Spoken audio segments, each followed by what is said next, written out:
What is the secret of the Grail? Who does it serve?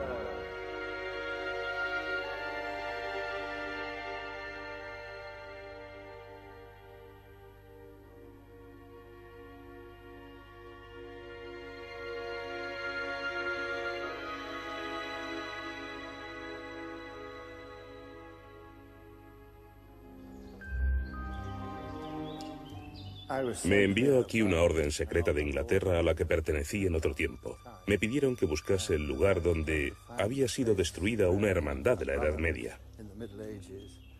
Y él dijo, estamos en 1937, el año del Grial, y he estado esperándole. ¿Ha encontrado muchos buscadores del Grial? Sí, muchos. Llegaban en hordas de todas partes y con ideas muy diferentes.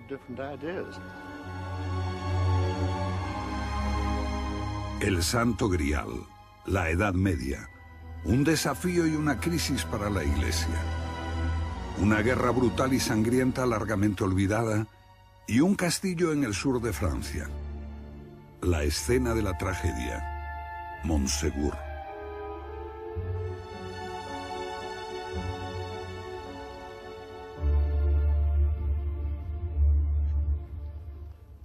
Un momento mágico en la mañana del 21 de junio, el solsticio de verano.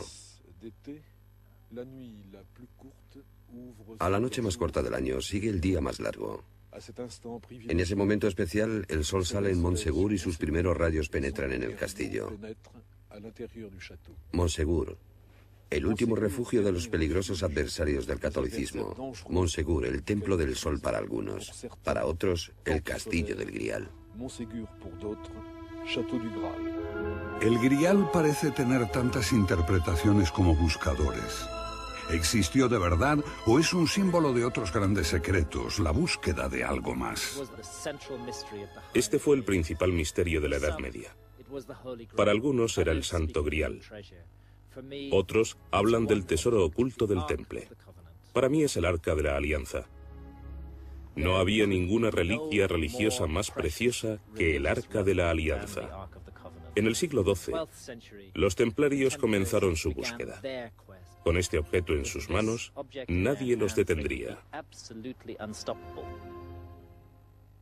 El escritor Graham Hancock siguió el rastro de los caballeros templarios por Etiopía y ante el guardián del arca.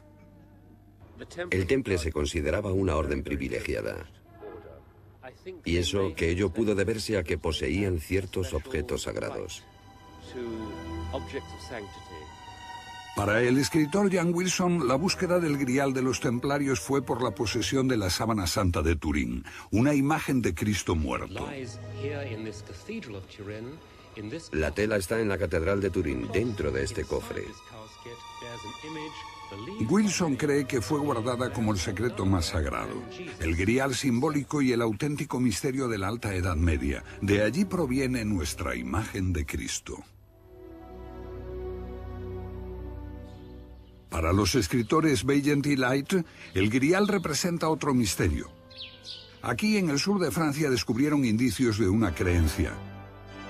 Jesús no habría muerto en la cruz y además se habría casado y tenido hijos. Su linaje se perpetuó en la dinastía merovingia y perduró incluso hasta hoy. Un secreto muy bien guardado por las órdenes esotéricas. Ningún objeto despertó tanta curiosidad, interés y especulación. El Grial, un símbolo, una copa de verdad. La leyenda dice que este hombre fue el primer portador del Grial. José de Arimatea, un rico judío que enterró a Jesús y guardó su sangre en una copa. Otros dicen que es la copa utilizada en la Última Cena. El esquivo Grial. Los ingleses lo ubican en Glastonbury, donde se supone que ha estado oculto durante siglos. Los actuales buscadores del Grial lo han situado en esta pequeña ciudad rural. Parece que algunos están haciendo un negocio muy bueno. Un sitio ideal para personas que no quieren descubrir el Grial y para charlatanes que juegan con los viejos mitos.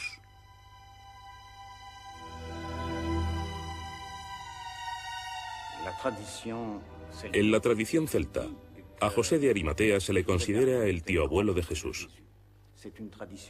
Esta historia se corresponde con las leyendas gnósticas que llegaron hasta nosotros a través de los evangelios apócrifos. Esos textos también nos dicen que José de Arimatea usó la copa que Jesús utilizó en la última cena para recoger su sangre cuando lo bajaron de la cruz. Para llevar dicha copa a un lugar seguro, José de Arimatea viajó a la Armórica en Bretaña y a Glastonbury en Gran Bretaña, donde, según la leyenda, el Grial fue enterrado en una colina. La leyenda relata que se convirtió en el padre de la iglesia celta, lejos de Roma, en verdes islas de bardos y druidas.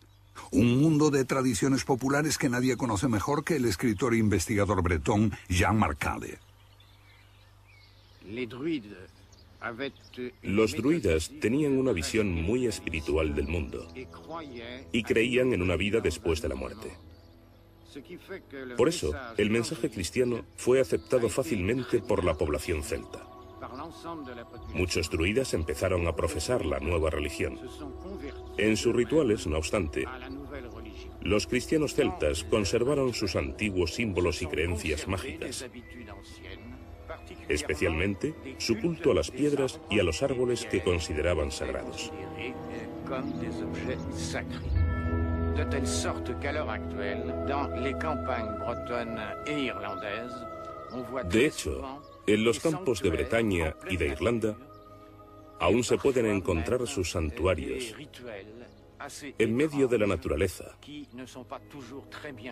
y vestigios de extraños ritos.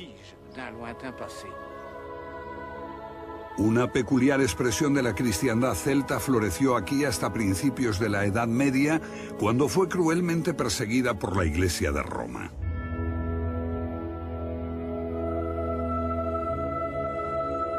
La historia afirma que esto arruinó la abadía erigida sobre el sepulcro del rey Arturo, pero es dudoso que él haya estado alguna vez aquí. Arturo parece pertenecer más al reino del mito y la leyenda que al mundo de la historia. Arturo, el rey de la tabla redonda y la búsqueda del Grial. Arturo fue un personaje histórico, pero no un rey. Era un líder guerrero, un general en la tradición romana, probablemente ataviado como un centurión, y se unió con las tribus británicas en su lucha contra los invasores sajones.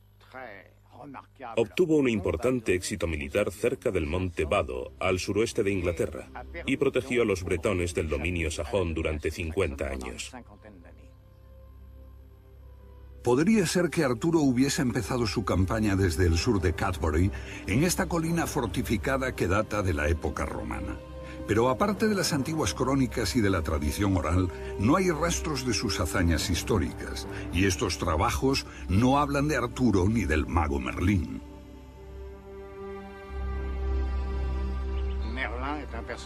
Como Arturo, Merlín también era un personaje histórico. Probablemente vino de la Baja Escocia. La leyenda dice que enloqueció después de una batalla y buscó refugio en los bosques. Así se convirtió en el hombre salvaje del bosque que transmite su sabiduría a los otros. Merlín y Arturo son dos personajes muy especiales de la mitología europea, y en muchos sentidos recuerdan al Mitra y al Varuna de los mitos indoeuropeos. Mitra es el rey de la justicia y la reconciliación, el aval de los contratos. Y Varuna, el mago que inspira a los reyes y revela nuevos descubrimientos. Merlín está detrás del nacimiento ilegítimo del rey Arturo. Y es que le lleva hasta Excalibur, la espada del poder.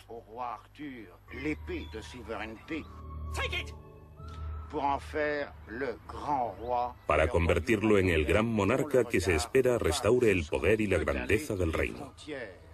Entonces es cuando Merlín desaparece y deja que Arturo actúe solo. Lamentablemente, la leyenda cuenta que aunque Arturo poseía conocimientos druídicos, también era un rey corriente y mortal.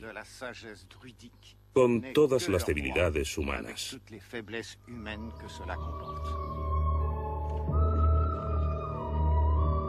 Arturo recibe la espada Excalibur y el poder de una mujer, la Dama del Lago. Pero todo se derrumbó cuando los perros de la guerra se desataron y el país quedó devastado y yermo.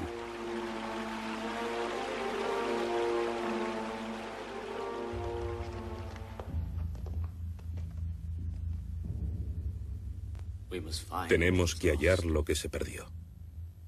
El Grial. Solo el Grial puede restaurar la fertilidad perdida.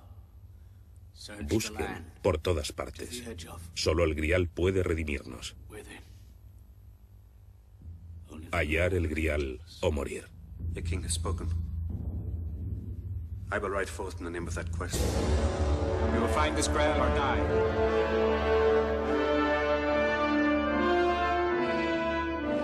La quête du Saint Graal est un parcours initiatique. La búsqueda del Grial es como un viaje iniciático. Representa un regreso a los arquetipos más antiguos y a las fronteras más remotas de la mitología. Es un relato de aventuras, en el sentido de que tenemos un héroe mitológico que deja su hogar para recuperar un objeto perdido que fue escondido en algún lugar del mundo, o en una isla en medio del océano, o en un profundo bosque. Es la misma historia de Hércules, de Jasón, de Orfeo y de los argonautas. Estas imágenes son parte de la memoria humana. La búsqueda de lo que se perdió está arraigada en nuestro inconsciente colectivo. Así, tanto en el ciclo del Grial como en las novelas de la Tabla Redonda, los caballeros salen al encuentro de aventuras. Pero en realidad, estas aventuras representan una búsqueda interior. Quieren encontrar la verdad dentro de ellos mismos, porque en este mundo estamos ciegos. Por eso, quienes buscan el Grial deben ser puros. Son los únicos que pueden romper las ataduras de este mundo y hallar el camino al castillo de cuento de hadas, donde está guardado ese sagrado cáliz o vaso, buscado por muchos y encontrado por muy pocos. Una búsqueda tan vieja como el hombre mismo. El Grial de Arturo también puede ser un caldero que proviene de tiempos anteriores a la era cristiana, cuando los druidas gobernaban el mundo celta. Uno de los objetos mágicos de la mitología celta era un caldero que fue traído de unas islas situadas en el lejano norte. Este caldero ofrecía alimento sin fin a quienes lo merecían y fue considerado fuente de inspiración divina y de renacimiento.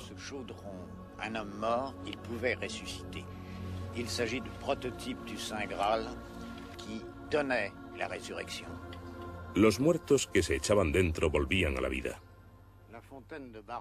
Y ahí está el prototipo del Grial, el recipiente que contiene la resurrección. El manantial de Barenton tiene el poder de hacer que llueva. Simboliza el agua que cae en la tierra y da vida y fertilidad. El manantial es femenino y destaca la importancia que tenían las deidades femeninas en el mundo celta.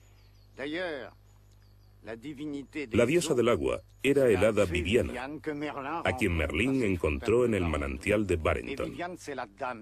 Y Viviana es también la dama del lago, la que suministra la vida que germina en la tierra. La hembra da la vida, simbolizada por el agua, así como el calor y la energía, simbolizados por la luz del sol. Así converge con el Grial, porque el Grial es un vaso guardado por una mujer y contiene una bebida que brinda inspiración, inmortalidad, sabiduría y sanación. La sangre de Cristo en términos cristianos. El agua que brota de la tierra en términos paganos. Pero estamos ante el mismo símbolo.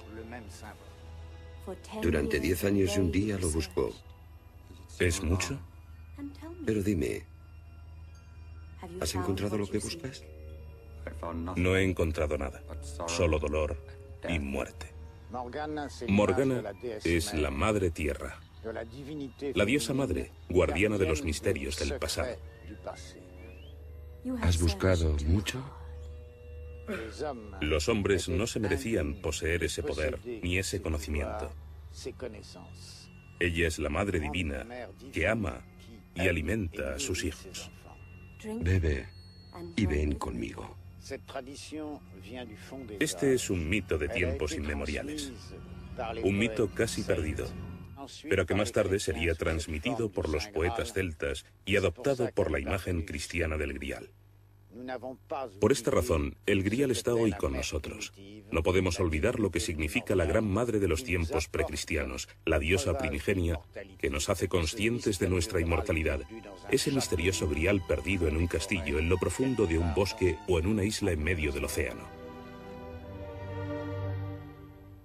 Pero hay otra tradición, y nos dice que la historia fue diferente.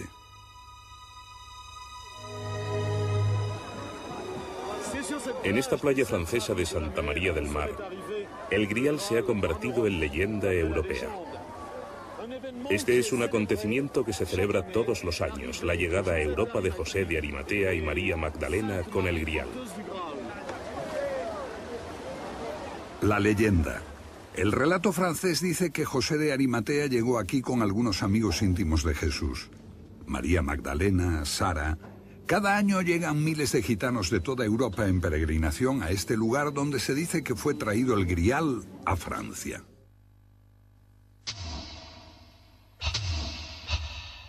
Y también aquí estalló un viejo conflicto dentro de la cristiandad y hubo una guerra.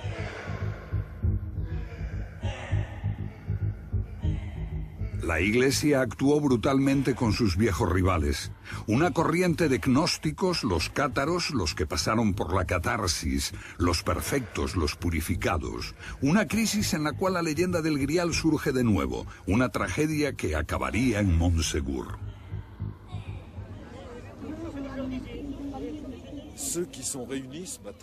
Quienes se congregaron aquí esta mañana, a los pies del castillo de Montségur, han venido a conmemorar un acto de barbarie cometido hace 750 años. Después de un asedio que duró 10 meses, 250 perfectos que bajaron del castillo fueron quemados vivos en ese lugar. Este suplicio de Montségur acabó con los cátaros. La mayoría de estos hombres y mujeres eran descendientes de soldados y también familias que durante 10 meses lucharon y resistieron el asedio católico a Montségur. Esta gente protesta ahora contra la intolerancia que acabó brutalmente con el catarismo. El catarismo nació en la Edad Media, pero tiene raíces tan antiguas como el catolicismo.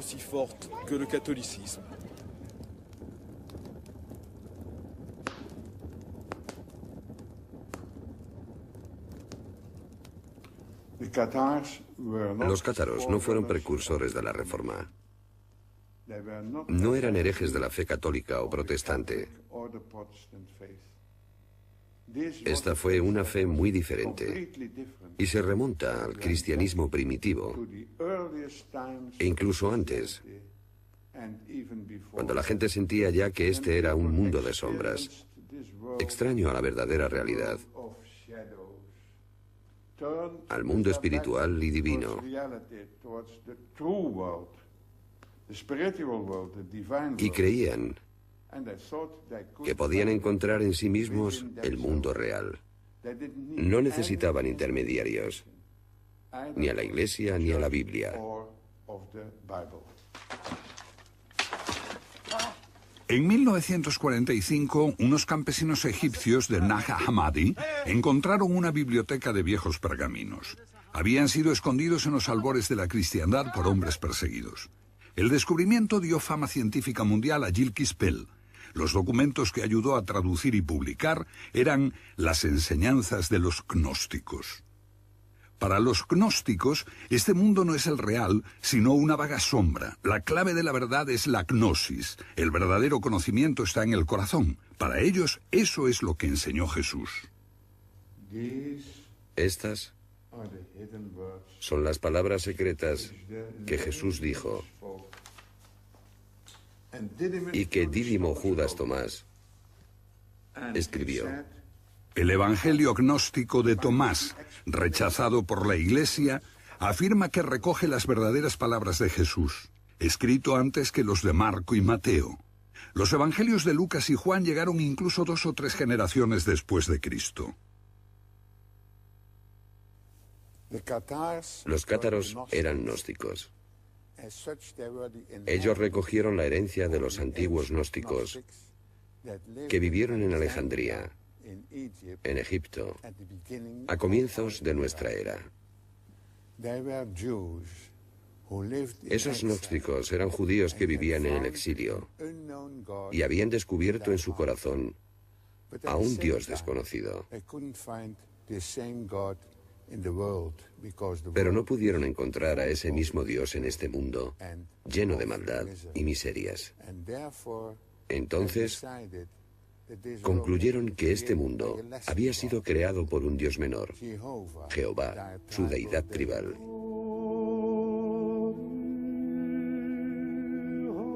El mundo era un infierno. No puede ser la obra de un Dios bueno. Dios no pudo crear el paraíso y la tierra. Ese Dios del Viejo Testamento creó solo la materia. Para los gnósticos, Jehová es un falso Dios. Al crear al hombre, lo aprisionó en la materia, lo arrastró a una vida de dolor que acaba en la muerte. Y el hombre, creado a su imagen, está tan absorto por crear, construir y acumular que ignora la chispa de la verdad y lo divino que hay dentro de él. Pero el hombre puede hallar la luz divina, si no en esta vida, tal vez en otra, porque los gnósticos creían en la reencarnación. Cuando los judíos egipcios de Alejandría se convirtieron al cristianismo, Jesús apeló a su más profundo yo y les enseñó el camino de su ser más íntimo. Les dijo: quien se conoce a sí mismo, conoce a Dios. Para los gnósticos, Jesús no era el Hijo de Dios, sino un mensajero que enseñaba el camino hacia el auténtico yo. Un camino interior. Para la Iglesia, Jesús murió por nuestros pecados. Nuestra única esperanza está en la misericordia de Dios con la intermediación de la Iglesia. La Iglesia debe señalar el camino y nosotros obedecer. La Iglesia se convirtió en una organización perfecta. Creó una confesión de fe, un dogma en el que había que creer, un canon de la Biblia que había que aceptar, y un obispo que decidía lo que era verdad y lo que no. Los gnósticos, en cambio, no creían en ninguna autoridad externa. Solo se guiaban por la gnosis de su corazón, y nada mejor que eso. Amargas disputas teológicas dominaron el primer siglo de nuestra era. Nicea, año 324. Constantino, el primer emperador romano en abrazar la fe, convoca a los obispos. Lo que Constantino impone se convertirá en la base del credo cristiano hasta hoy. Creemos en un Dios creador de todas las cosas visibles e invisibles, y en un Señor, Jesucristo, el Hijo de Dios engendrado por el Padre. Como estadista, Constantino opta por la organización. El catolicismo prevalece.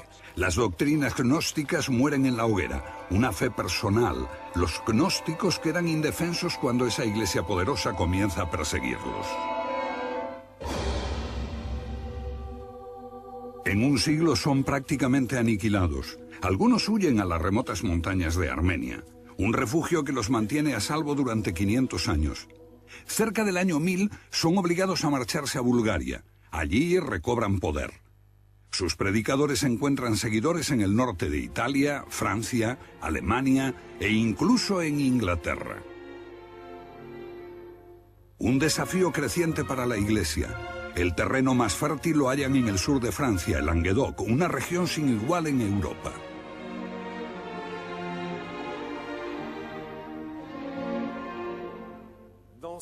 En aquella Europa sumida en la oscuridad de la Edad Media, el Languedoc ocupaba un lugar muy especial. Era un país rico y también un país libre donde florecía el arte y se cultivaba la literatura. Aquí, en Toulouse, se creó la primera Academia de Juegos Florales, que cada año premiaba a los mejores poetas. En los años oscuros de pronto surge la poesía, la literatura, la canción. Florece el comercio. El mundo musulmán se abre a nuevas ideas. Con palabras y canciones se proclama la libertad del hombre. Libre de las garras de un clero ignorante y codicioso, aquí sale a la luz el gran desafío a la Iglesia. Este es un mundo donde el hombre llega con un mensaje de simple amor espiritual.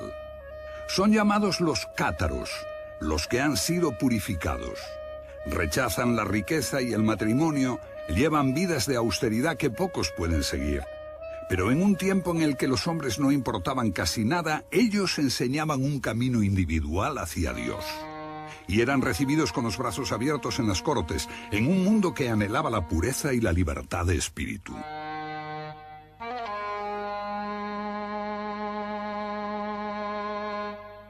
Este es el primer país donde son libres para difundir su palabra y desde aquí ayudan a promover una cadena de hechos que cambiarán la Europa medieval. Un giro en la historia que maravilla aún a los eruditos de hoy.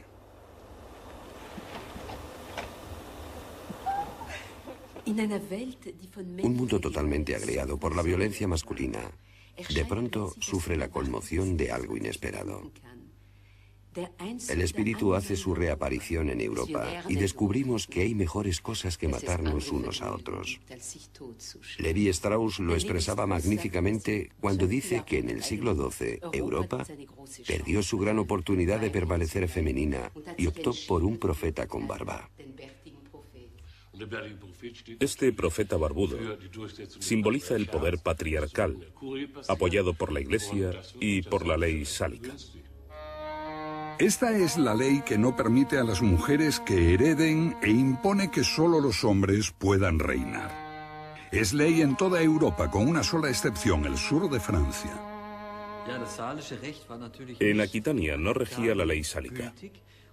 Por eso Leonor de Aquitania pudo heredar un gran país. Se convirtió en su dueña y señora y se casó con el rey de Francia, que tenía muchas menos tierras. Pero después de 15 años a su lado, tuvo que anular el matrimonio porque él era como un monje. Esto fue escandaloso en aquellos tiempos, pero mayor escándalo fue su posterior matrimonio con Enrique II, heredero del trono de Inglaterra. Los recién casados reinaban en unos dominios que se extendían desde las fronteras de Escocia hasta los Pirineos, y en los cuales se daba cita una gran variedad de culturas, lenguas y gentes. Para mantener unido este reino, Leonor tuvo una idea fantástica. Se valió de la antigua saga celta de Arturo y el Grial para crear una ideología nueva en todas sus tierras. Un rey y una reina, Arturo y Ginebra, regían una corte feliz, apoyados por señores que eran iguales entre sí. Y Leonor encargó a los poetas de la corte dar forma a esa ideología y componer textos, melodías y epopeyas como la de Tristana y Isolda. Hombre y mujer iguales. La semilla cae en tierra fértil. Los cátaros, que respetan al individuo y reconocen a las mujeres como sacerdotes, al igual que los hombres, preparan un nuevo espíritu en este país de trovadores. Los poetas empiezan a alabar a las hijas de la aristocracia cátara en busca de lo divino. En un tiempo en que no interesaba el amor, de pronto se canta al amor espiritual y al amor carnal. Los trovadores abren la mente medieval a nuevas formas de pensamiento mientras difunden el amor cortés por Europa y hacen de la mujer un ídolo. Este es el clima en el que finalmente surge un nuevo mito, la aventura de la búsqueda del Santo Grial. Esta aventura tendrá múltiples versiones, hasta la más completa, la de Wolfram von Eschenbach. Dichas versiones se extenderán por toda Europa, desde castillos como estos, que llegaron a ser auténticas cortes literarias.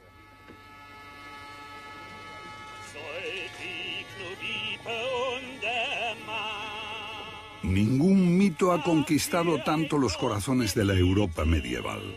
Nos habla de combate caballeresco, de amor y búsqueda, de la sangre de Cristo, de José de Arimatea, el esquivo Grial y su misterioso castillo donde el mismo Cristo ofició la misa final.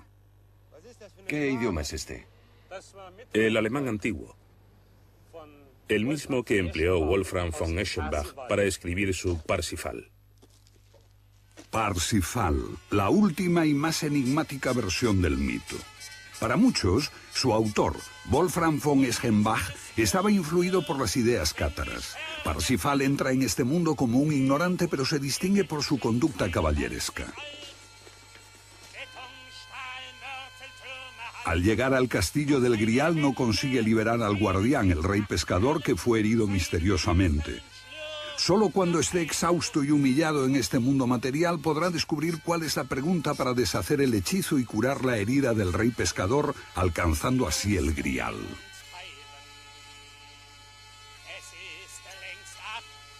Es el camino que conduce a la pureza, un camino hacia lo divino, y después de los cátaros otras ideas se pusieron en marcha. Von Eschenbach lo escribe en este castillo de Wildenburg bajo la mirada de una poderosa orden, la de los caballeros templarios. Dedicada por el Papa a los cruzados, ellos han buscado otras creencias. Las ideas gnósticas que subsisten en Oriente Medio y que pueden haber llegado a preservar los secretos más ocultos de la Iglesia. Wolfram von Eschenbach y las historias templarias del Grial. Eschenbach menciona a los templarios como los caballeros del Grial, ¿verdad? Sí, él codificó estos secretos en sus epopeyas, donde Parsifal permanece siempre puro. Por supuesto, también los templarios tenían sus secretos. La orden tenía un estatuto secreto. Y sin duda también debían haber poseído conocimientos y cultos secretos.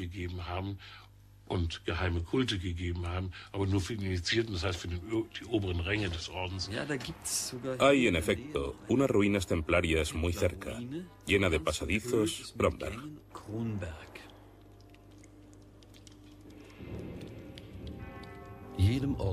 Los templarios tenían prohibido bajo amenaza de muerte revelar a nadie sus rituales secretos y sus reglas. Y sus castillos, casi todos en ruinas, eran extraterritoriales. Tenían un estatus especial, como si pertenecieran a otro poder religioso y secular.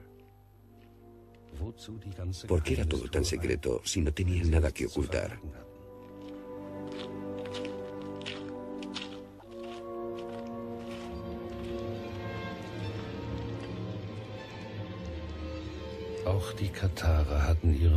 Los cátaros tenían pasadizos subterráneos para sus iniciaciones, que se remontan a los griegos y a los cultos mistéricos de Medio Oriente. Un rayo de luz podía haber iluminado un culto aquí, un encuentro secreto con el nuevo dios. Los templarios y los cátaros podrían haber adorado al mismo dios en lo profundo de la tierra. ¿Era este un lugar para realizar ceremonias de iniciación en el misterio del Grial? Especulación: una iglesia templaria en Montsalvat, en los Pirineos.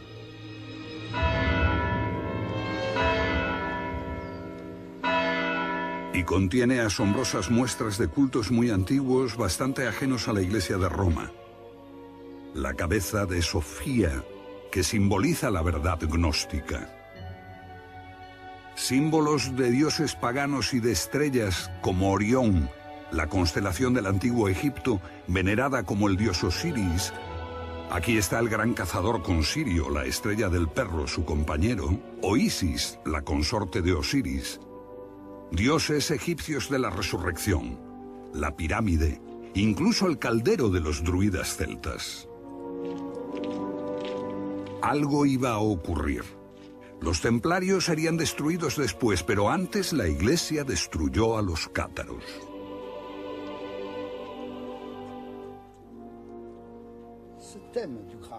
El tema del Grial surge en el mismo momento en que la Iglesia estaba intentando solucionar una serie de problemas, en particular el relacionado con la Eucaristía. Y no es casualidad que el ciclo completo del Grial se forme en 1215, cuando el Concilio Laterano proclamó la transubstanciación. Esto significa asumir como dogma el misterio por el cual el pan de la hostia y el vino realmente se transforman en el cuerpo y sangre de Cristo, algo en lo que no creían los cátaros.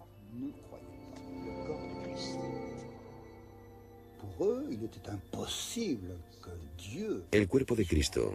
Para ellos era inconcebible que Dios pudiera reencarnarse en un cuerpo vil y material, un cuerpo humano, una creación diabólica. Para ellos la vida de Cristo en la tierra solo había sido una apariencia de vida humana. Su pasión, su muerte en la cruz, habían sido también una simple apariencia. Era imposible que estuviera realmente presente en la hostia.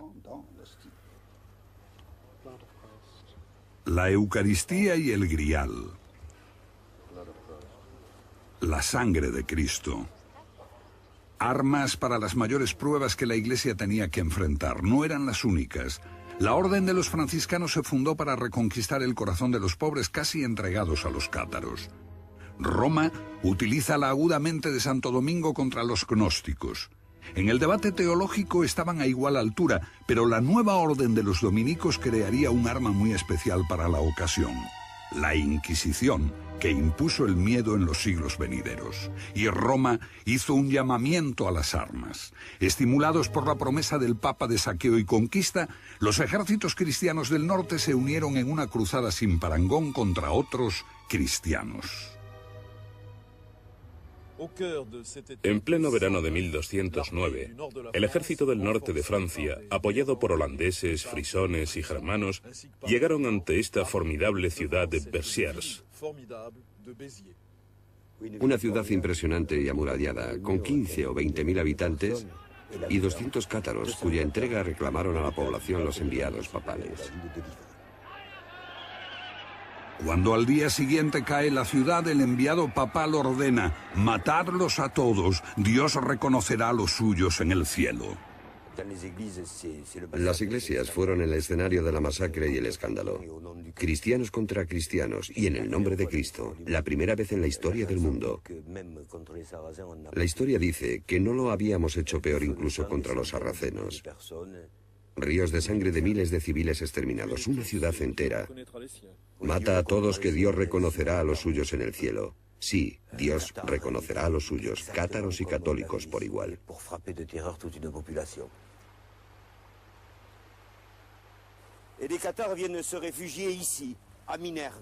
Algunos cátaros se refugiaron aquí en Minerva, un pequeño pueblo en las montañas que parecía inaccesible.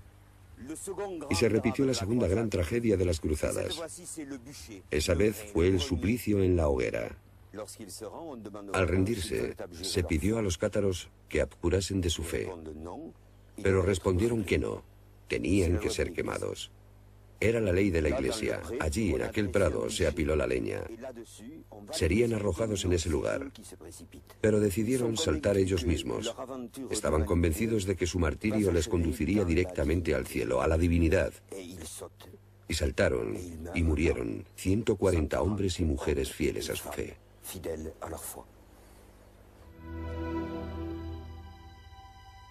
Por todas partes se alzan las hogueras. En el Languedoc, pero también en las tierras del Rin, en Alemania. 189 son quemados en la Champaña, 400 en Verona.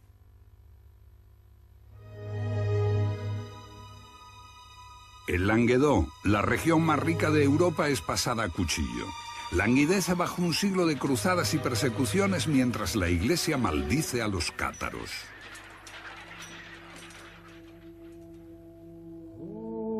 Malditos sean día y noche, que sus ojos se enceguezcan, que no puedan caminar más, que sean quemados con los perros y los burros y que lobos hambrientos devoren su carne. Sus huesos son desenterrados mientras la Iglesia destruye su memoria.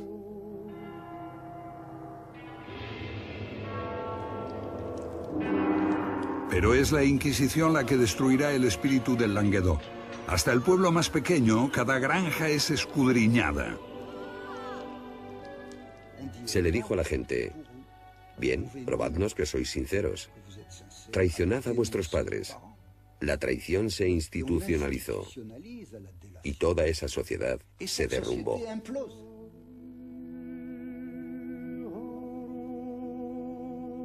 La agonía de la tierra se refleja en los rostros. No obstante, deberán pasar 100 años antes de que muera el último cátaro. El Languedoc está exhausto, su gente literalmente diezmada. La oscuridad durará siglos. En Montségur, la montaña refugio de los cátaros, la tragedia llega a su clímax. El asedio acaba tras 10 meses. Pero poco antes, un líder cátaro y 3 hombres atraviesan las líneas enemigas y desaparecen en los centenares de grutas de las proximidades. Lo que transportaban sería motivo de rumores durante siglos. ¿Tesoros? ¿O solo medios de salvación y la esperanza de preservar su fe? La leyenda diría más tarde: ¿el Santo Grial?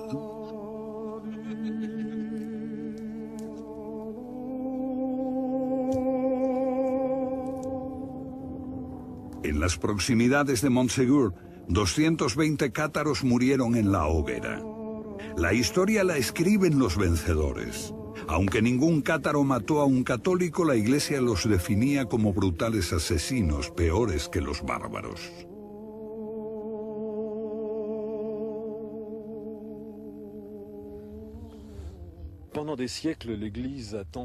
Durante siglos, la Iglesia trató de que la gente olvidara las hogueras y el catarismo. Pero desde hace unos 50 años, Montségur surgió del olvido, salió de la oscuridad, gracias a los poetas y a los historiadores, pero también a las sociedades esotéricas afines al catarismo.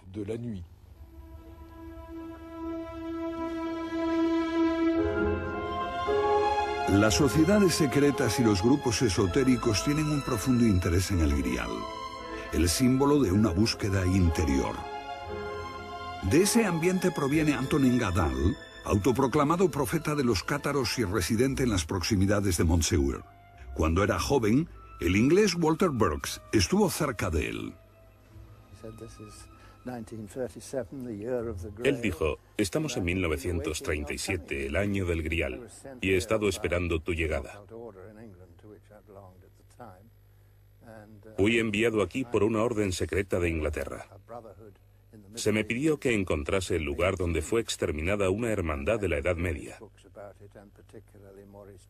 Y leí varios libros sobre ello, particularmente a Maurice Magré, que mencionaba un conmovedor detalle: cómo la hermandad fue finalmente emparedada en esta cueva.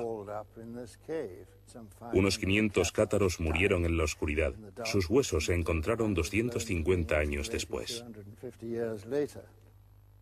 Los huesos resultaron ser prehistóricos, pero Gadal está convencido de que los últimos cátaros se refugiaron aquí. Él descubrió piedras simbólicas, grutas para ceremonias de iniciación. ¿Visionario o demasiado fantasioso? Pero las revelaciones de Gadal fueron ávidamente asimiladas por otro visitante a comienzos de los años 30, un joven alemán. Otto Rahn, hijo de un país desgarrado por el rencor de una guerra mundial perdida y sueños de gloria y grandeza wagneriana.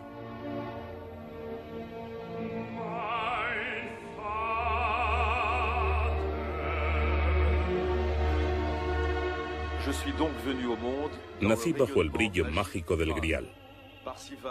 Parsifal, Sigfrido, Odín, Botán fueron mis padrinos. Sin este alemán romántico, Otto Rahn, no habría existido un renacimiento del Grial, ni de Montségur, ni de los cátaros.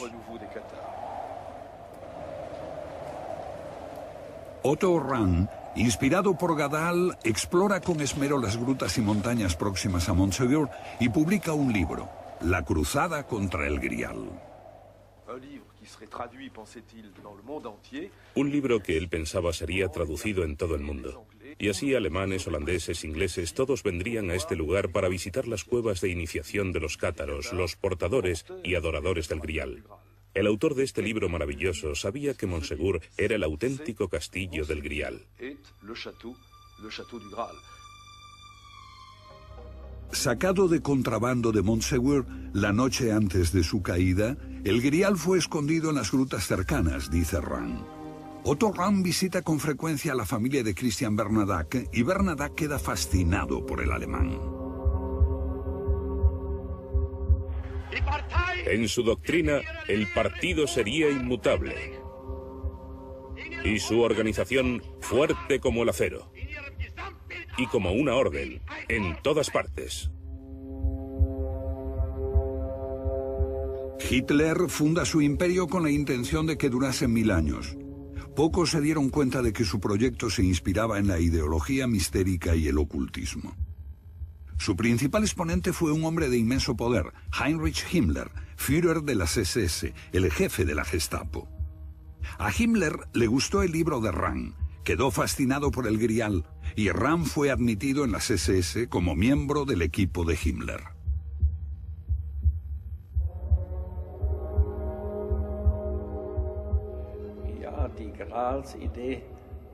Bien, la idea del Grial se tomó prestada ya de la sociedad Thule, de los teósofos y los antropósofos, y pasó a Viena en tiempos de Hitler, y también a Himmler. De modo que ellos, que no tenían mucha educación intelectual, la mezclaron con una forma de nacionalismo popular exaltado, que entonces estaba de moda. A los dos líderes les gustaba verse en ese contexto. Hitler como Parsifal, el salvador del santo grial de la sangre germana. Su guardia pretoriana, las SS, son la punta de lanza de su nueva élite germana. La Orden Negra de la Muerte de Himmler estaba destinada a conseguir la pureza de raza. Himmler inspeccionaba los campos de concentración, los veía como una tierra de iniciación, un lugar donde las SS podían templar su carácter y participar en el secreto de la muerte. Y esto es el Wewelsburg, su castillo secreto de la tabla redonda, donde los 12 tenientes generales más destacados de su círculo más íntimo se reunían para planear el futuro. Él no le permitía a nadie ver sus cartas. Desde aquí, la vida más íntima de las SS fue tomando forma. En torno a este sol negro, los elegidos de Himmler hacen planes sobre el futuro oculto de los nazis. Wewelsburg será el centro de las SS. Su forma evocaba la lanza sagrada que hirió a Cristo en un costado. Y en los ocultos laberintos del pensamiento nazi, Otto Rand servirá de ayuda para unificar ese mito con el Santo Grial e integrarlo en una fantasía de culto germánico y nueva caballería.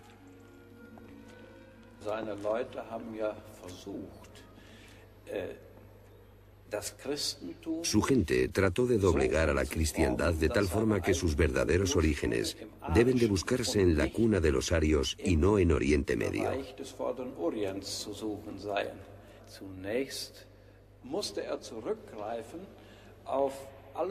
Por eso tuvieron que recurrir a toda clase de ideas ocultas e ideologías que habían proliferado en Europa. La búsqueda del Grial, por ejemplo.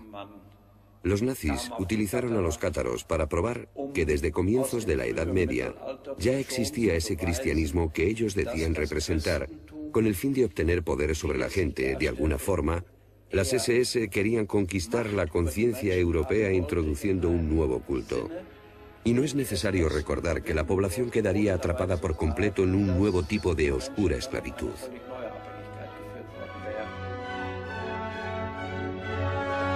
En las cercanías de Exterstein se construyó un lugar de culto donde los nazis representaron el dragón como al demiurgo malvado que creó el mundo, Jehová amenazando al Cristo gnóstico. Lo que le gustaba a Himmler del libro de Rand era encontrar gnósticos que rechazaran al Dios judío del Antiguo Testamento y se liberaran de la Iglesia. Durante varios años Rand formó parte del personal del Reichsführer Himmler, pero decepcionará a su jefe. Él se resigna a pesar de las cartas que prometen una retribución.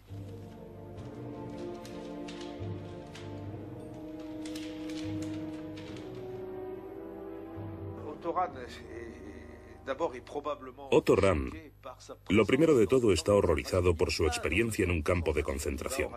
Él va a Oranienburg a Buchenwald, a Dachau, y presencia los crímenes. No ve las cámaras de gas, pero sí la brutalidad y el horror. Probablemente esto supone un gran trauma. Y luego le envían a aquellas infames casas de Leversbonn, donde jóvenes muchachas arias, hermosas, todas rubias, ofrecen sus cuerpos para parir niños. Todo esto le horroriza profundamente.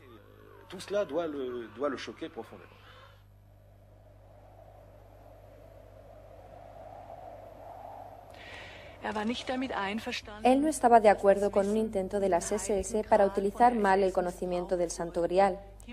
Himmler quería construir una nueva religión en torno a este, y Rahn simplemente no podía estar de acuerdo. En la noche del 12 al 13 de marzo de 1939, mi tío, Otto Rahn, tomó el Endura, la salida voluntaria desde esta vida de los cátaros.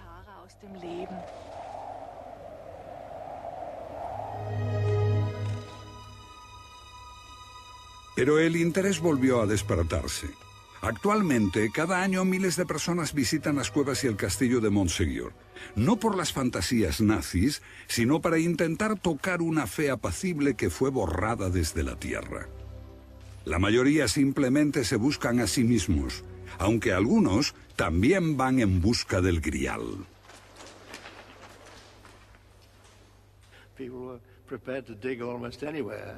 La gente estaba preparada para excavar casi en cualquier lugar.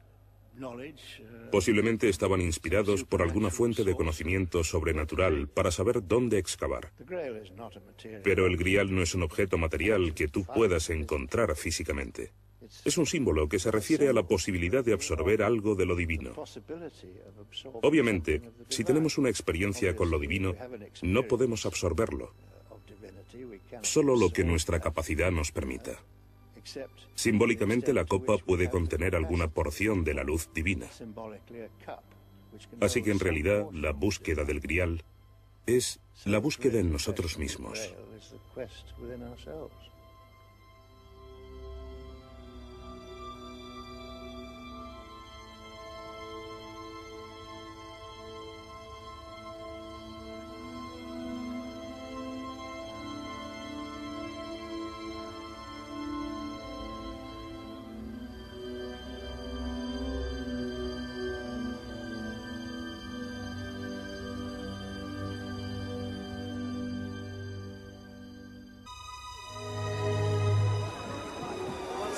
En esta playa francesa de Santa María del Mar, el Grial se ha convertido en leyenda europea.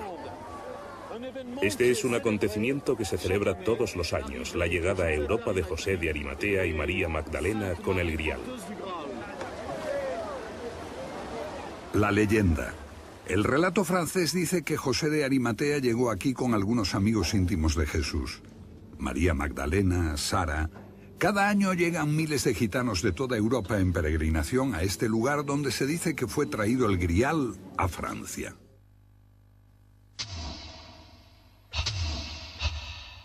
Y también aquí estalló un viejo conflicto dentro de la cristiandad y hubo una guerra.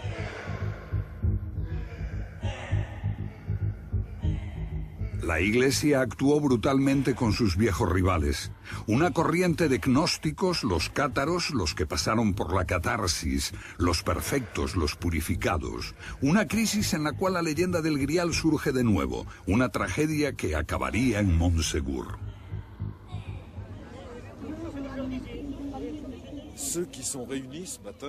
Quienes se congregaron aquí esta mañana, a los pies del castillo de Montségur, han venido a conmemorar un acto de barbarie cometido hace 750 años. Después de un asedio que duró 10 meses, 250 perfectos que bajaron del castillo fueron quemados vivos en ese lugar. Este suplicio de Montségur acabó con los cátaros. La mayoría de estos hombres y mujeres eran descendientes de soldados y también familias que durante 10 meses lucharon y resistieron el asedio católico a Montségur. Esta gente protesta ahora contra la intolerancia que acabó brutalmente con el catarismo. El catarismo nació en la Edad Media, pero tiene raíces tan antiguas como el catolicismo.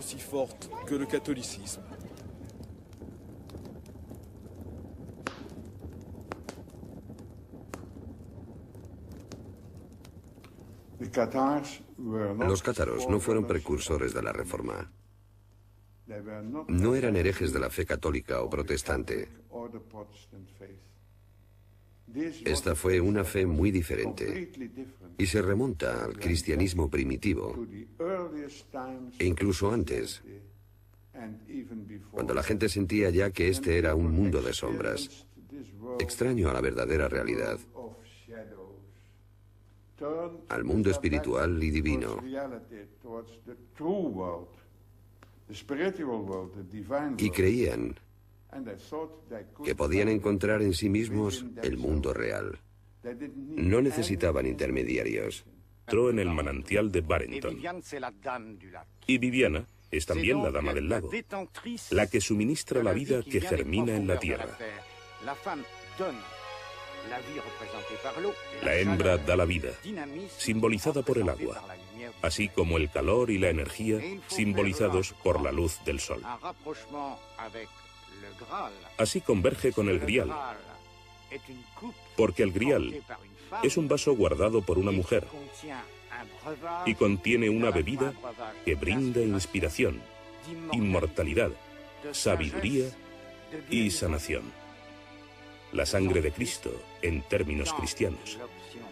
El agua que brota de la tierra en términos paganos. Pero estamos ante el mismo símbolo. Durante 10 años y un día lo buscó. ¿Es mucho? Pero dime, ¿has encontrado lo que buscas? No he encontrado nada, solo dolor y muerte. Morgana es la madre tierra, la diosa madre, guardiana de los misterios del pasado. ¿Has buscado mucho? Los hombres no se merecían poseer ese poder ni ese conocimiento. Ella es la madre divina que ama y alimenta a sus hijos. Bebe y ven conmigo. Este es un mito de tiempos inmemoriales, un mito casi perdido, pero que más tarde sería transmitido por los poetas celtas y adoptado por la imagen cristiana del grial. Por esta razón, el grial está hoy con nosotros. No podemos olvidar lo que significa la gran madre de los tiempos precristianos, la diosa primigenia, que nos hace conscientes de nuestra inmortalidad. Ese misterioso grial perdido en un castillo, en lo profundo de un bosque o en una isla en medio del océano. Pero hay otra tradición, y nos dice que la historia fue diferente.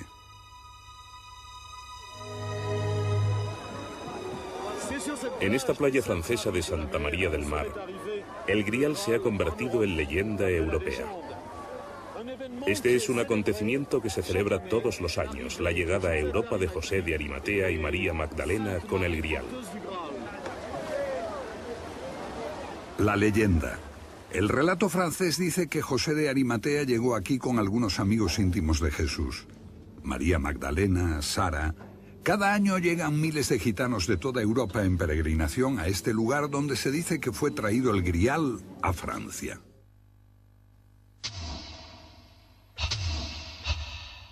Y también aquí estalló un viejo conflicto dentro de la cristiandad y hubo una guerra. Me envió aquí una orden secreta de Inglaterra a la que pertenecí en otro tiempo. Me pidieron que buscase el lugar donde había sido destruida una hermandad de la Edad Media. Y él dijo, estamos en 1937, el año del grial, y he estado esperándole. ¿Ha encontrado muchos buscadores del grial? Sí, muchos. Llegaban en hordas de todas partes y con ideas muy diferentes.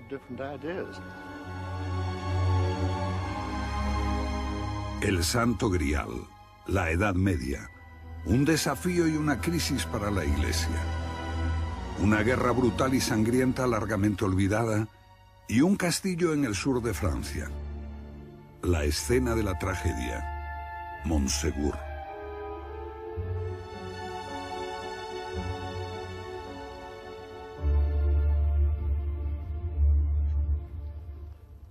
Un momento mágico en la mañana del 21 de junio, el solsticio de verano.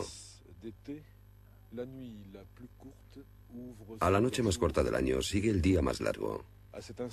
En ese momento especial, el sol sale en Montsegur y sus primeros rayos penetran en el castillo.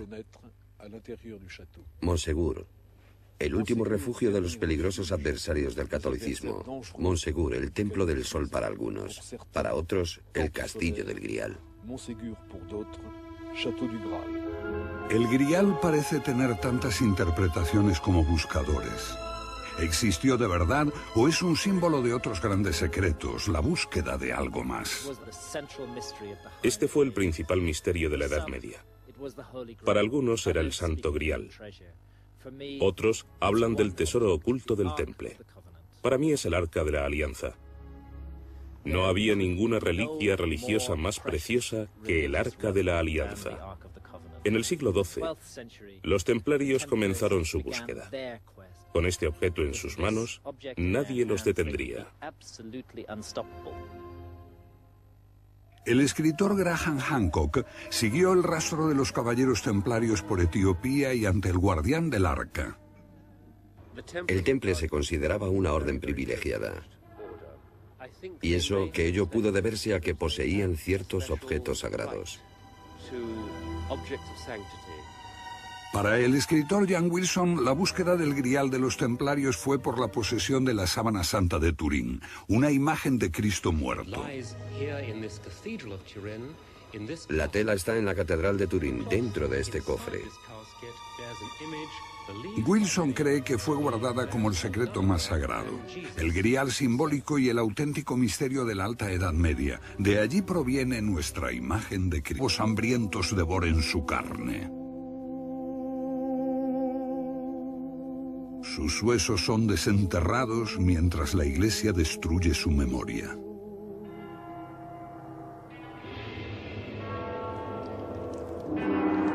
Pero es la Inquisición la que destruirá el espíritu del Languedoc.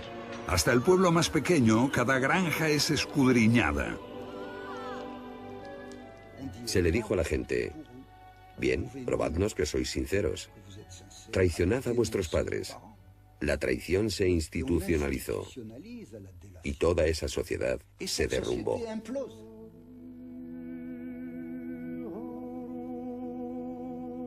La agonía de la tierra se refleja en los rostros. No obstante, deberán pasar 100 años antes de que muera el último cátaro. El Languedoc está exhausto, su gente literalmente diezmada. La oscuridad durará siglos. En Montsegur, la montaña refugio de los cátaros, la tragedia llega a su clímax. El asedio acaba tras 10 meses. Pero poco antes, un líder cátaro y 3 hombres atraviesan las líneas enemigas y desaparecen en los centenares de grutas de las proximidades. Lo que transportaban sería motivo de rumores durante siglos. ¿Tesoros? ¿O solo medios de salvación y la esperanza de preservar su fe? La leyenda diría más tarde, ¿el Santo Grial?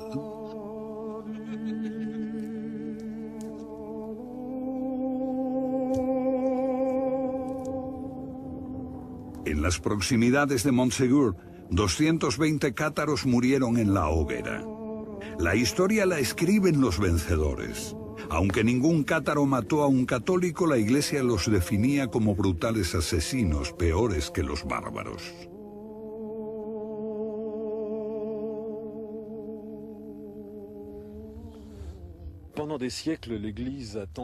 Durante siglos, la Iglesia trató de que la gente olvidara las hogueras y el catarismo. Pero desde hace unos 50 años, Montsegur surgió del olvido, salió de la oscuridad, gracias a los poetas y a los historiadores, pero también a las sociedades esotéricas afines al catarismo.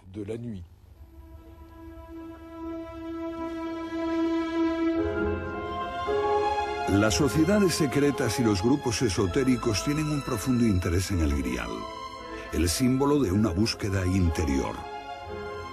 De ese ambiente proviene Antonin Gadal, autoproclamado profeta de los cátaros y residente en las proximidades de Montsegur.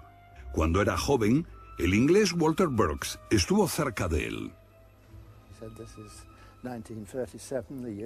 Él dijo, estamos en 1937, y en muchos sentidos recuerdan al Mitra y al Varuna de los mitos indoeuropeos.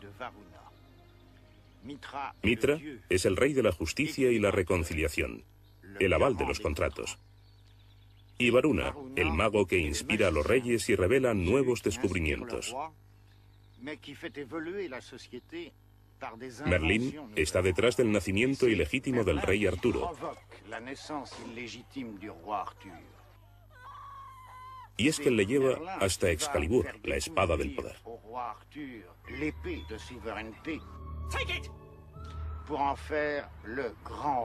Para convertirlo en el gran monarca que se espera restaure el poder y la grandeza del reino. Entonces es cuando Merlín desaparece y deja que Arturo actúe solo. Lamentablemente, la leyenda cuenta que, aunque Arturo poseía conocimientos druídicos, también era un rey corriente y mortal, con todas las debilidades humanas.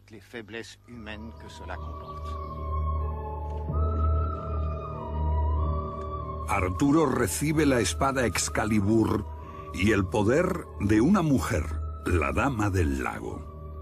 Pero todo se derrumbó cuando los perros de la guerra se desataron y el país quedó devastado y yermo.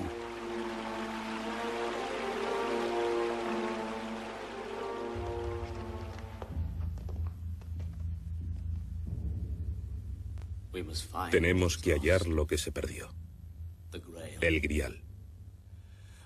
Solo el Grial puede restaurar la fertilidad perdida. Busquen por todas partes. Solo el Grial puede redimirnos. Hallar el Grial o morir. The king has spoken. I will ride forth in the name of that quest. We will find this Grail or die.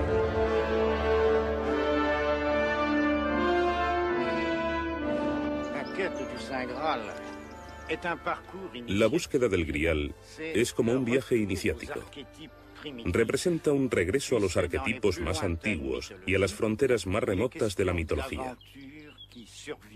Es un relato de aventuras, en el sentido de que tenemos un héroe mitológico que deja su hogar para recuperar un objeto perdido que fue escondido en algún lugar del mundo, o en una isla en medio del océano, o en un profundo bosque.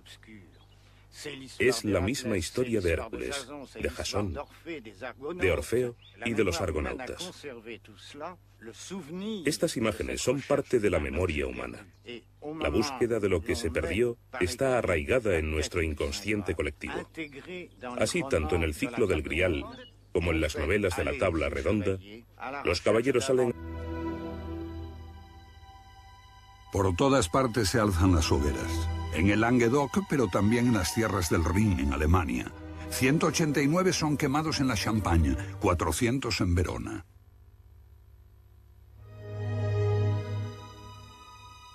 El Languedoc, la región más rica de Europa, es pasada a cuchillo. Languidece bajo un siglo de cruzadas y persecuciones mientras la Iglesia maldice a los cátaros.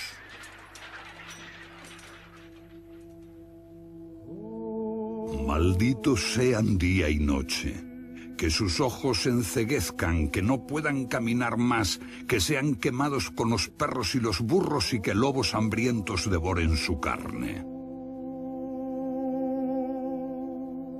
Sus huesos son desenterrados mientras la Iglesia destruye su memoria.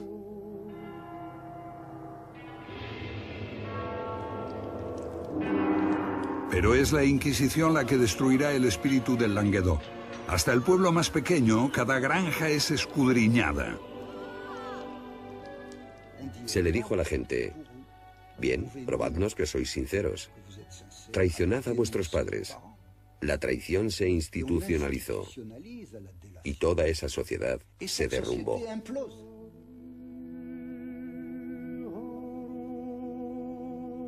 La agonía de la tierra se refleja en los rostros. No obstante, deberán pasar 100 años antes de que muera el último cátaro. El Languedoc está exhausto, su gente literalmente diezmada. La oscuridad durará siglos. En Montsegur, la montaña refugio de los cátaros, la tragedia llega a su clímax. El asedio acaba tras 10 meses. Pero poco antes, un líder cátaro y 3 hombres atraviesan las líneas enemigas y desaparecen en los centenares de grutas de las proximidades. Lo que transportaban sería motivo de rumores durante siglos. ¿Tesoros? ¿O solo medios de salvación y la esperanza de preservar su fe? La leyenda diría más tarde, ¿el Santo Grial?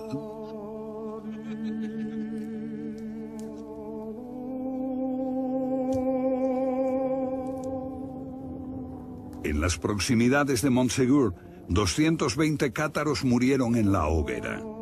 La historia la escriben los vencedores. Aunque ningún cátaro mató a un católico, la Iglesia los definía como brutales asesinos, peores que los bárbaros.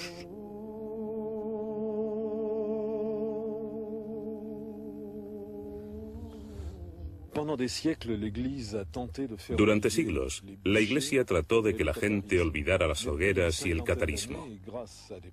Pero desde hace unos 50 años, Montségur...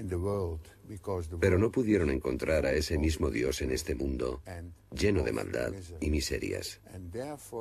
Entonces, concluyeron que este mundo había sido creado por un Dios menor, Jehová, su deidad tribal.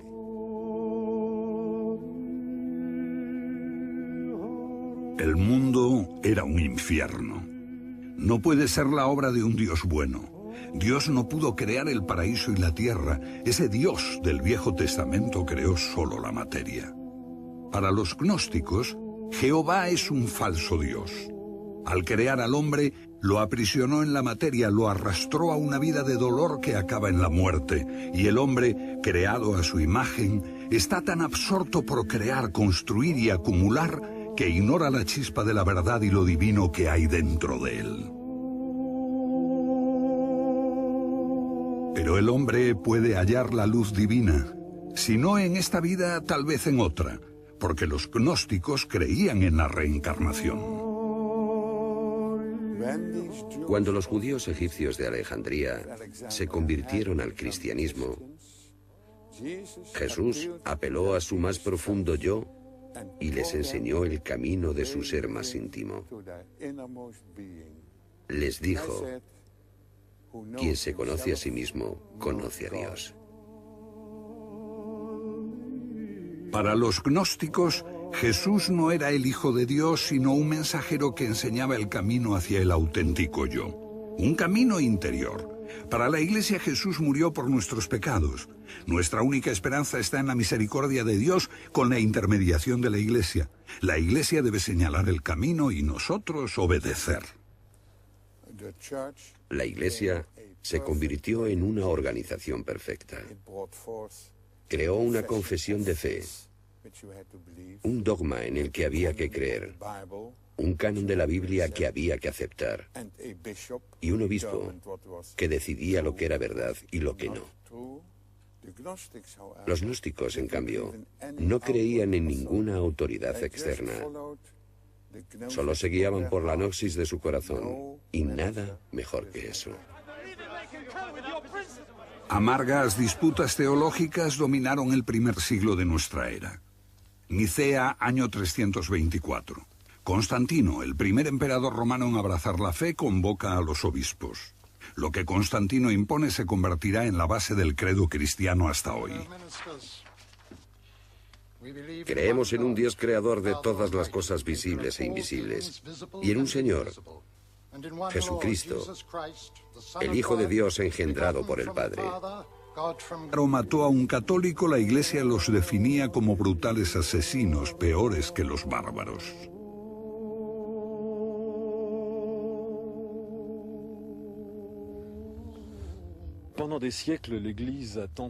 Durante siglos, la Iglesia trató de que la gente olvidara las hogueras y el catarismo.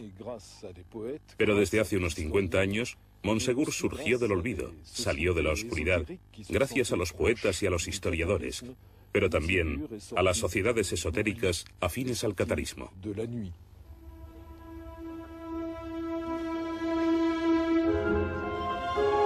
Las sociedades secretas y los grupos esotéricos tienen un profundo interés en el Grial, el símbolo de una búsqueda interior. De ese ambiente proviene Antonin Gadal, autoproclamado profeta de los cátaros y residente en las proximidades de Montségur. Cuando era joven, el inglés Walter Burkes estuvo cerca de él. Él dijo, estamos en 1937, el año del Grial, y he estado esperando tu llegada. Fui enviado aquí por una orden secreta de Inglaterra. Se me pidió que encontrase el lugar donde fue exterminada una hermandad de la Edad Media.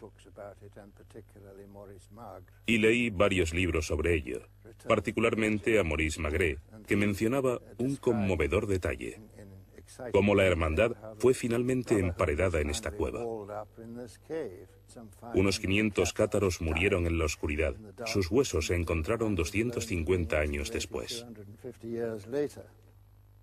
Los huesos resultaron ser prehistóricos, pero Gadal está convencido de que los últimos cátaros se refugiaron aquí. Él descubrió piedras simbólicas, grutas para ceremonias de iniciación. ¿Visionario o demasiado fantasioso?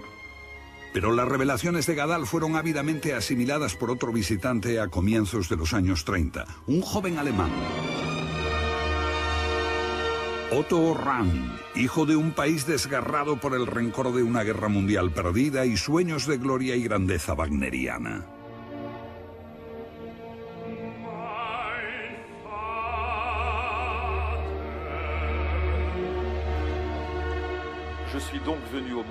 Nací bajo el brillo mágico del Grial. Parsifal, Sigfrido, Odín, Botán fueron mis padrinos. Sin este alemán romántico, Otto Rahn, no habría existido un renacimiento del Grial, ni de Montsegur, ni de los cátaros. Otto Rahn, inspirado por Gadal, explora con esmero las grutas y montañas próximas a Montsegur y publica un libro. Los verdaderos orígenes deben de buscarse en la cuna de los arios y no en Oriente Medio.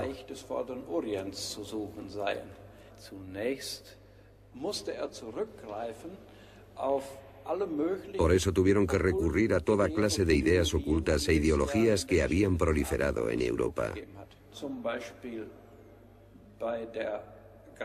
La búsqueda del Grial, por ejemplo. Los nazis utilizaron a los cátaros para probar que desde comienzos de la Edad Media ya existía ese cristianismo que ellos decían representar, con el fin de obtener poder sobre la gente. De alguna forma, las SS querían conquistar la conciencia europea introduciendo un nuevo culto. Y no es necesario recordar que la población quedaría atrapada por completo en un nuevo tipo de oscura esclavitud.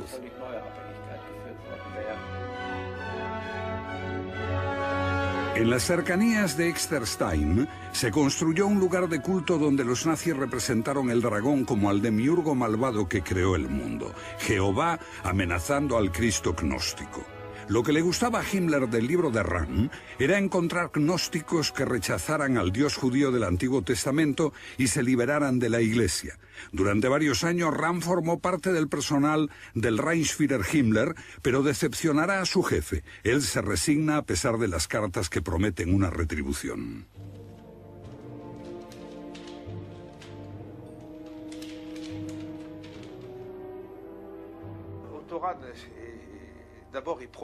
Otto Rahn, lo primero de todo, está horrorizado por su experiencia en un campo de concentración.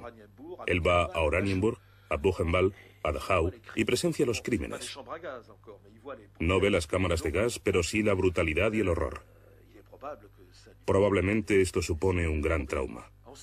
Y luego le envían a aquellas infames casas de Leversbonn, donde jóvenes muchachas arias, hermosas, todas rubias, ofrecen sus cuerpos para parir niños. Todo esto le horroriza profundamente.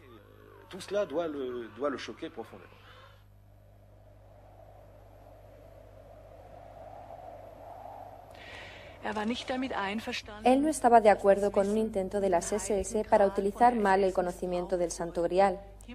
Himmler quería construir una nueva religión en torno a este, y Rahn simplemente no podía estar de acuerdo. En la noche del 12 al 13 de marzo de 1939, mi tío, Otto Rahn, tomó el Endura, la salida voluntaria desde esta vida de los cátaros.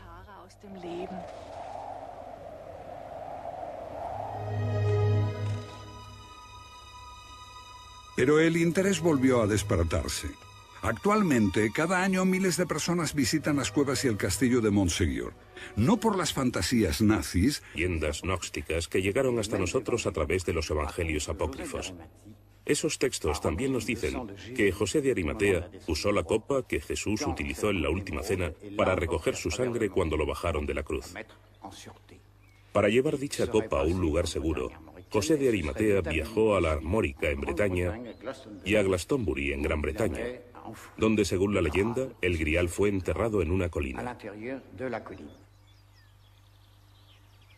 La leyenda relata que se convirtió en el padre de la iglesia celta, lejos de Roma, en verdes islas de bardos y druidas. Un mundo de tradiciones populares que nadie conoce mejor que el escritor e investigador bretón Jean Marcade. Los druidas tenían una visión muy espiritual del mundo y creían en una vida después de la muerte. Por eso, el mensaje cristiano fue aceptado fácilmente por la población celta. Muchos druidas empezaron a profesar la nueva religión. En sus rituales, no obstante, los cristianos celtas conservaron sus antiguos símbolos y creencias mágicas, especialmente su culto a las piedras y a los árboles que consideraban sagrados. De telle sorte qu'à l'heure actuelle, dans les campagnes bretonnes et irlandaises, on voit De hecho, en los campos de Bretaña y de Irlanda, aún se pueden encontrar sus santuarios en medio de la naturaleza y vestigios de extraños ritos. Una peculiar expresión de la cristiandad celta floreció aquí hasta principios de la Edad Media, cuando fue cruelmente perseguida por la Iglesia de Roma.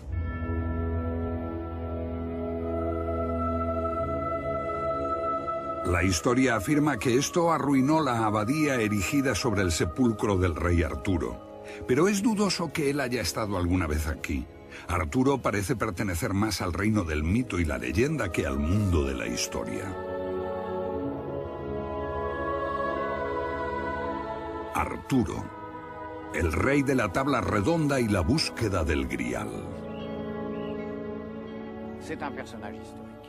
Arturo fue un personaje histórico, pero no un rey. Era un líder guerrero, un general en la tradición romana, probablemente ataviado como un centurión, y se unió con las tribus británicas en su lucha contra los invasores sajones.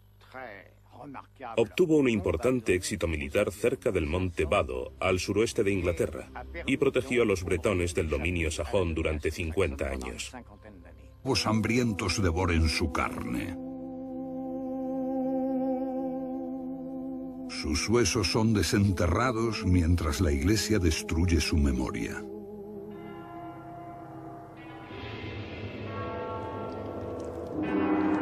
Pero es la Inquisición la que destruirá el espíritu del Languedoc.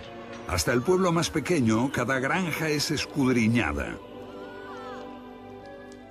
Se le dijo a la gente: bien, probadnos que sois sinceros. Traicionad a vuestros padres. La traición se institucionalizó y toda esa sociedad se derrumbó.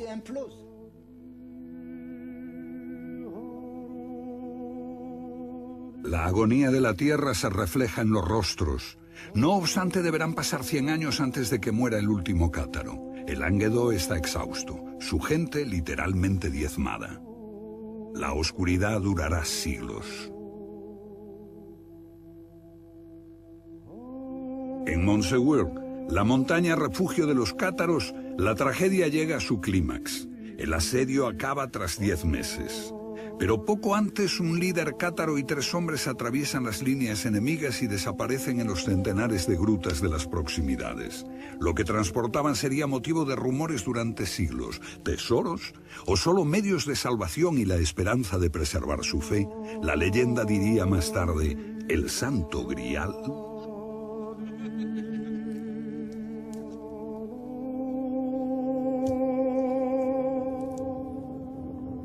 En las proximidades de Montségur, 220 cátaros murieron en la hoguera. La historia la escriben los vencedores. Aunque ningún cátaro mató a un católico, la Iglesia los definía como brutales asesinos, peores que los bárbaros.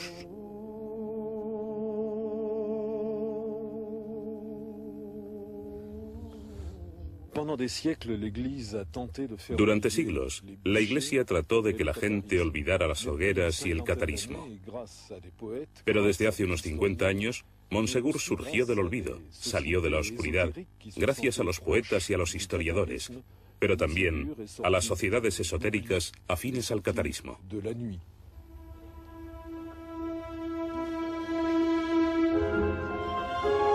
Las sociedades secretas y los grupos esotéricos tienen un profundo interés en el Grial, el símbolo de una búsqueda interior. De ese ambiente proviene Antonin Gadal, autoproclamado profeta de los cátaros y residente en las proximidades de Montsegur. Cuando era joven, el inglés Walter Burkes estuvo cerca de él. Él dijo, estamos en 1937. En los centenares de grutas de las proximidades. Lo que transportaban sería motivo de rumores durante siglos. ¿Tesoros? ¿O solo medios de salvación y la esperanza de preservar su fe? La leyenda diría más tarde, ¿el Santo Grial?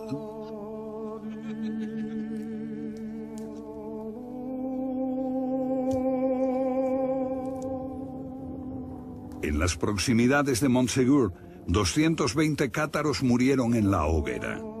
La historia la escriben los vencedores.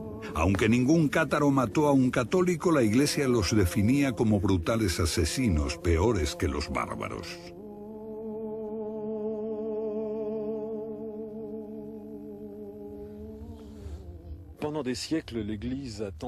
Durante siglos, la Iglesia trató de que la gente olvidara las hogueras y el catarismo. Pero desde hace unos 50 años, Montsegur surgió del olvido, salió de la oscuridad, gracias a los poetas y a los historiadores, pero también a las sociedades esotéricas afines al catarismo.